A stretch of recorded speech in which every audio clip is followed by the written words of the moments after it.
আসসালামু আলাইকুম বন্ধুরা, আশা করছি আপনারা সকলে ভালো আছেন। আমি এখন আমার বাসার সামনেই রয়েছি। তো আপনাদের কাছে দেখাচ্ছি রোমানিয়াতে নির্বাচনী প্রচারণা কিভাবে চালানো হয়। দেখতেই পেরেছেন আপনারা, লাল দল।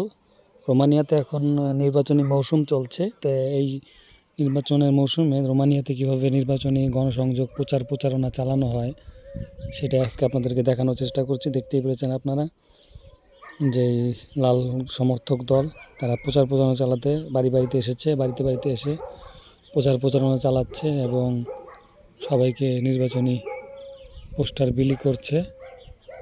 আশা করছি আপনাদের দেখে ভালো লেগেছে। রোমানিয়াতে এভাবেই নির্বাচনী প্রচারণা চালানো হয়ে থাকে। আপনাদেরকে আমি দেখালাম, দূর থেকে ভিডিও করে দেখালাম। আশা করছি আপনাদের দেখে ভালো লেগেছে। সকলেই ভালো থাকবেন, সকলের জন্য শুভকামনা রইল। আল্লাহ হাফেজ।